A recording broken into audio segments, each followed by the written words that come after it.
Bonjour. La mort de Naël, on le sait, est une tragédie française et nous l'avons d'ailleurs écrit sur notre site de réforme.net.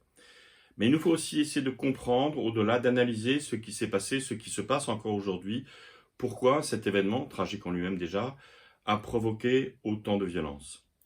Peut-être que dans notre France, nous avons dérivé d'une certaine manière en opposant politiquement l'ordre et la justice. Autrefois, il y avait un camp qui défendait l'ordre, et l'autre, la justice, comme si les deux étaient nécessairement opposés, comme s'il fallait choisir entre les deux. Imaginons une justice sans ordre. Ce serait une forme d'anarchie, ce serait une forme de retour au combat, à la concurrence, à la violence. Même s'il y a une forme de justice, d'ailleurs ce n'est pas à la justice de régler les problèmes de la société. La justice organise et régule la société, mais elle ne règle pas tous les problèmes de la société. Imaginons un ordre maintenant sans justice, un ordre donc dictatorial, qui impose ses vues.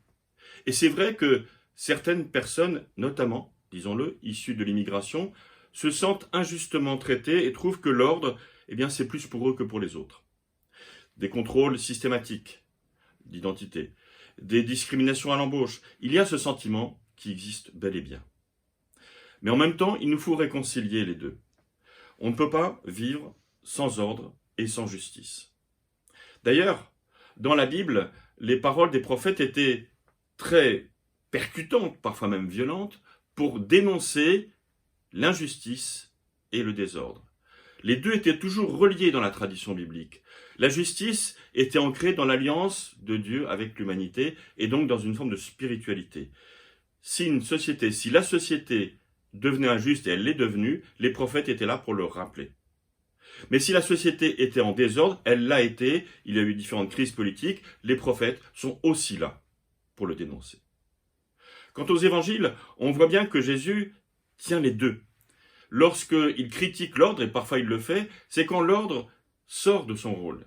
C'est quand, par exemple, on enferme quelqu'un dans sa mendicité, dans son statut d'handicapé, et tous les récits de guérison sont des récits qui en même temps rompent l'ordre établi, mais sont des récits de justice où la personne retourne dans sa propre vie sociale et de justice. Il y a donc, je pense, dans notre société, un vrai projet qui consiste à ne plus opposer systématiquement l'ordre et la justice, mais à comprendre que dans les banlieues, mais aussi dans les centres-villes, dans les campagnes, dans tous les territoires, les deux doivent se conjuguer. L'un ne va pas sans l'autre, l'ordre n'ira jamais sans la justice n'ira jamais sans l'ordre. Vous pouvez retrouver ces informations et bien d'autres sur réforme.net.